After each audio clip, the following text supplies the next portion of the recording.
Hey guys, I wanted to check in because tomorrow I am sending out or telling you that you should be doing a core and mobility workout. And instead of giving you some stuff on YouTube that you might be getting bored of, I thought that I would help you out a little and give you some new things. We'll start with some mobility stuff and then I'll give you some core exercises to do, but you can decide, what you want to do with them as far as like, it might vary person to person on how long you want to do them for, how many sets, reps, things like that. So I'm going to start with some mobility, give you guys a look into kind of what I do for my warm up for my personal workouts, which always includes some sort of mobility, and then we'll kind of go from there. So the first thing I'm going to do, this is something that I do pretty much for all of any workout that I do. I usually throw this in as a warm-up, and it's an overhead squat that kind of allows me to loosen up the muscles through here because I'm generally pretty tight there, which I'm sure a lot of you are too. And it also really loosens up the hips and allows me to get some depth going in there as well. And then I also throw in some hollow hold rockers. So I know that we've done hollow holds. We did them the first week. This adds a little bit more of a progression to it to make it a little more challenging, and you make it rocking. So I'm going to show you those two now. What I have right now is a dowel. This is just a very light piece of wood. So if you guys have something at home similar in size, it can even be a little shorter, like say a field hockey stick or a baseball, softball bat, PVC pipe, something like that that's light. The point of this is not to go heavy. It's actually to just be able to hold it over your head with arms straight. So what I do is I start with the overhead squat. So I take my hands. Some of you, in order to have the mobility, might have to have your hands a little wider. Some of you might be able to keep it a little closer. I personally don't have a lot of mobility, so I go a little bit wider. So what I'm going to do is I'm going to set up my feet like I would for a squat, so a little wider than shoulder width, and then I'm going to take my dowel and I'm going to go up over my head and slightly back, okay? Now I don't want to arch like that, so I'm going to keep my abs in tight and my glutes tight, trying to keep my neck neutral, so I don't want to be doing this. You know, a lot of you probably do that with some squats, but you always want to keep your head neutral. So my eyes are going to follow me as I squat down. So I'm going to keep my knees over my toes, squat as low as I can, come back up, squeeze at the top. If I can push my arms back a little bit, I do that while maintaining that neutral spine, come back up. All the while, I'm keeping my knees in line with my toes. And I'm also trying to keep my core engaged as I do this as well. Okay?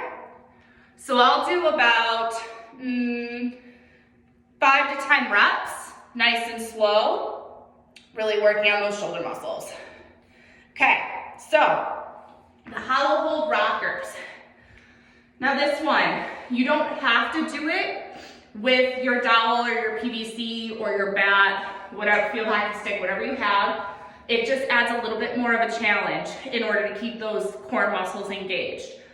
So the point of a hollow hold, or really any kind of core movement, is to keep the distance between your rib cage and your hip bone as close together as possible. So you're trying not to let those muscles separate, because once that happens, you don't have any engagement in your core. So basically it's not helping you. So if you can keep those muscles engaged and intact and closer together, then they can help you. So what I'm going to do is I'm going to start, like we've showed you with the hollow hold, by bringing my knees into my chest and making sure my back is glued to the floor. So I have no space here. So I'm tucked in, I'm pushing my belly button in as hard as I can. Once I feel that position, I'm extending my legs out wherever they need to be height-wise in order for that gap to stay non-existent. If I can go lower, great. If not, I lift up, okay? So again, I start, knees into chest, find that spot where I have no gap, and I extend my legs out, keeping that distance shortened and a flat spine. Then I'm gonna take my dowel, arms a little wider than shoulder width, up over my head, squeeze my lats in. The rock, I'm rocking as one unit. And again, I'll do about 5 to 10. If you can't get the rock, you can always just hold in this position, slowly lowering if you can, while maintaining that nice tight spine, okay? And then sometimes I'll just add a little bridge just to stretch out my hip flexors after that. Okay, so with that warm up, I'll probably do around 2 sets. Like I said, it's a little bit more of a mobility thing. So I'll do, 5 to 10 overhead squats, come down, do about 5 to 10 rockers, go back up, do the squats, and then repeat with the rockers. If you didn't have anything to go overhead, with the squats, you could always just do a squat where you keep your feet a little wider in stance, come down, try and get your knees and your elbows without your knees tucking in like this, keeping them over your feet and dropping your hips, okay?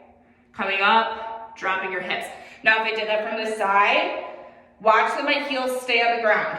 So I come down, push my hips out, keep my chest lifted, elbows on the inside of the knees, let my hips drop, come up a little bit, let my hips drop, making sure my knees don't go over my toes, okay, coming up, all right? And same thing with the hollow hold. If I'm doing it without anything overhead, I bring it here, extend out, and you can rock, or it's really hard to rock actually without having anything overhead. So if you don't have that, you can just practice the hold. So you're here, extend, I've got no gap, I'm engaged, my arms are here. Lower if you can, okay? So those are just a few things that you can kind of add if you want to as far as like a warm-up goes, and just mobility stuff. The next thing I'm gonna show you is all about hip mobility and ankle mobility, which everyone could really benefit from. The first one is gonna focus a little bit more on the hips, and then the second one will still be hips, but it'll have more ankle involvement too. Now I totally understand if, because we've done this before and a lot of people have kind of gotten lost. Don't worry about it. It's a progression thing, so if you don't get it the first time you see it, I can always try and like break it down a little slower another time, but just try it, see if it works. It's really good for your hips. So what we're gonna do first is start in this position. So my feet are gonna be shoulder width apart, knees slightly bent. So you're not crouched in like this, they're just kind of out like slightly greater than a 90-degree angle. And my chest is upright, okay? So I'm gonna come forward now so you can see where my knees do. So what we're gonna do first is drop our knees to the right or to one side. When you drop them, you don't wanna slouch, you wanna stay up nice and tall. So you're gonna drop to the side, making my opposite knee hit my heel, okay? Doing this, keeping my chest up, okay? Now I totally understand that some of you are gonna do this and be like this. Totally get that. What you need to do is just adjust your feet. So if you're coming to the side, you see that you don't have a lot of room because you're tight through your hips, move this leg out to give yourself that room, okay? Just do whatever movement you have to in order to give yourself that room so your knee and the flat bottom of your foot, or your knee to heel, are touching, okay? Then keeping that nice open chest, engage your core. With no hands, you're gonna come up to a tall sit on your knees.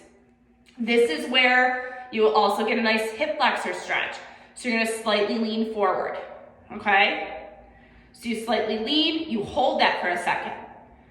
Now, my back leg, so this leg, is gonna swing around in front into like a half kneeling lunge.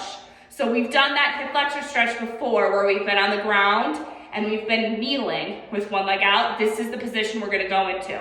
So my back leg, gauge your core, it's gonna swing around in front, and I'm gonna lean slightly forward into that stretch. I'm gonna hold it for a second, then I'm gonna relax. Again, engaging my core so I don't fall over. I'm gonna take that front leg back, return it to its position. So I'm gonna bring it back to meet with my foot, sit back down with control, come back forward to the center. Okay, so let's try going to the other side. So again, come over, so I already have tightness in my hips right here. I can tell that if I were to keep going, I wouldn't meet my knee to my foot.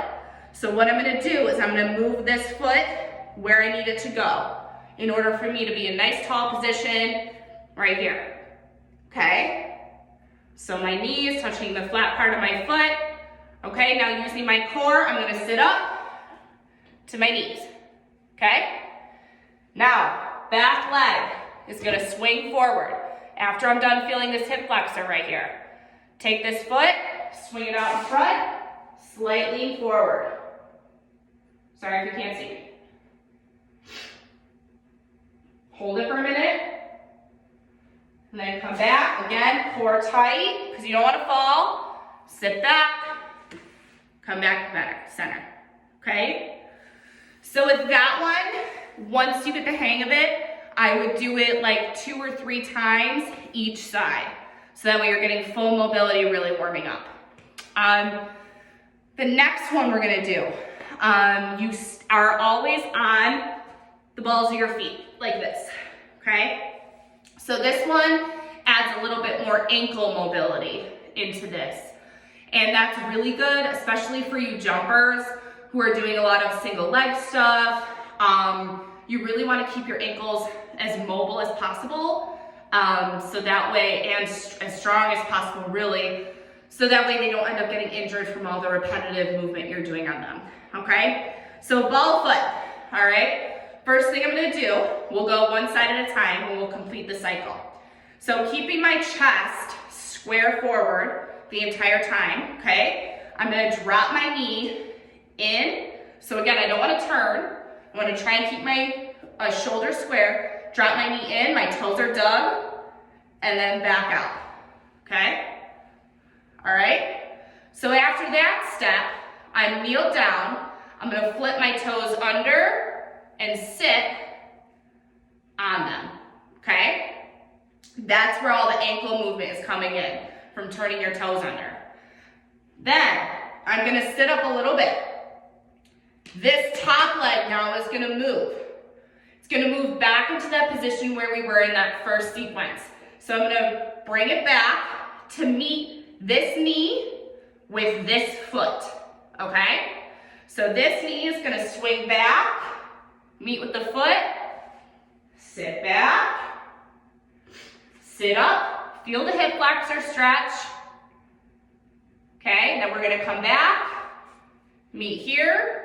My toes are gonna curl under one at a time to get back up to my original stance.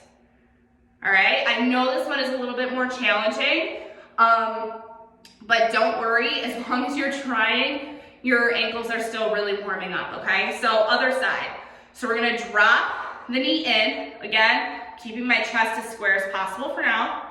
Then I'm gonna flip my toes under, sit back, okay? Lift up a little, top knee is gonna swing around to meet with this foot, all right? So core engaged, swing back, top knee, sit back. Now don't slouch, always stay nice and tall. Keeping the core engaged, I'm gonna sit back up, feel the hip flexor stretch. Then I'm gonna flip around, okay? Again, these toes are gonna curl back. Try and keep that big toe engaged the whole time, back to here, okay? Awesome.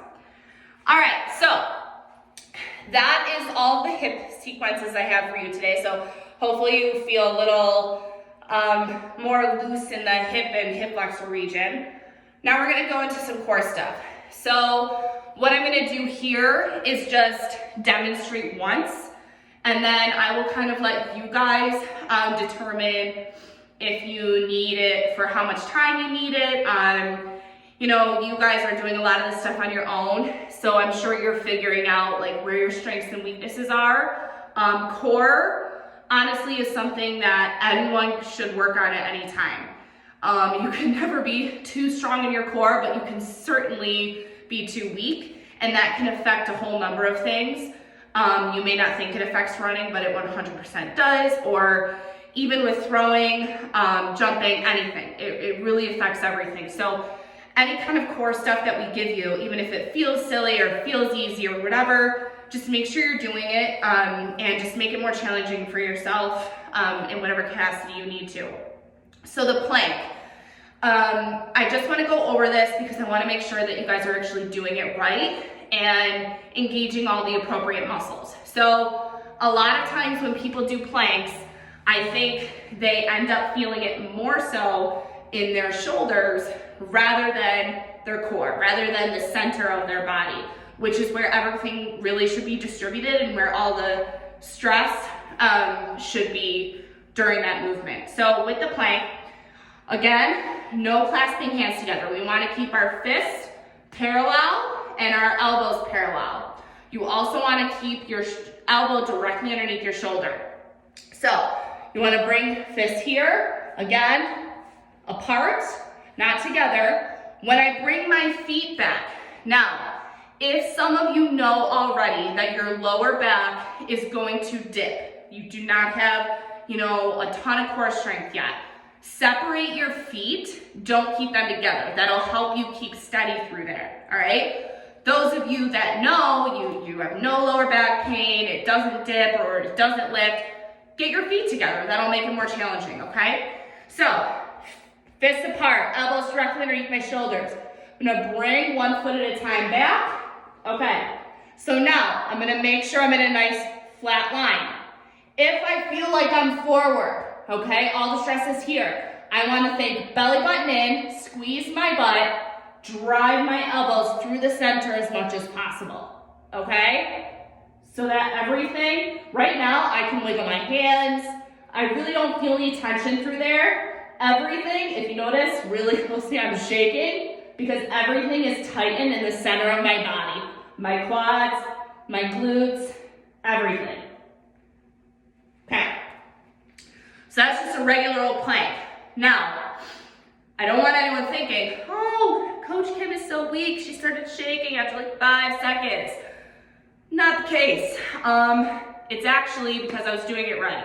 So if you're doing planks at home and you're like, psh, I could do these for minutes on end and they're easy peasy, chances are you're actually not engaging your core muscles and you just have a really strong upper body, so it's supporting you the whole time. So try and keep mind of that, okay? Planks are meant to be a challenge on the core. If you want to go even further and make the plank a little bit harder, you could do what's called an RKC plank. We've showed you these before too. So with this one, you are going to go higher with your elbows to start and wider. So that way we can drive everything down, engaging our lat muscles right here when we go up into that plank, okay? So a normal plank, we'd be down right below our shoulders. In this plank, we're gonna go a little higher to start and a little wider, okay? So this is my starting stance. I go up into my position. You'll notice that my elbows then will be a little bit in front of my shoulder rather than directly underneath. They're gonna be a little bit in front of them because that way, when I go up, now I'm going to pull everything into the center as hard as I can. So this time, I not only am shaking in my center, I also can feel it majorly in my lat muscles and just really everywhere, okay? So that's the RKC plank. The next exercise I give you is one that it may seem a little less challenging, but I love it because it engages lower abs and obliques, which is what a lot of times we should focus on rather than building, you know, a lovely little 2 or 4 pack right here and then being mad that our lower abs just kind of stop or we don't have any abs there. So what I'm gonna do is I'm gonna lay on my back. These are called single arm toe touches. So I'm gonna do my right side first. So my left knee is gonna stay up, my right leg is gonna come down for now, my right arm is gonna go overhead. Now what I'm gonna do first, we talked earlier about the core engagement, so connecting my rib cage to my hip bone or my pelvis. So what I'm gonna do first is do that by pushing my belly button in, creating no gap, all right? So filling that gap and lifting my arm a little bit too. So what I'm gonna do is keeping that super tight through there, I'm gonna lift up, lower down, do not come all the way to the ground. You wanna keep that tension in that area the whole time. There's no gap in my lower back for the entire time that I'm lifting and lowering my arm and my leg.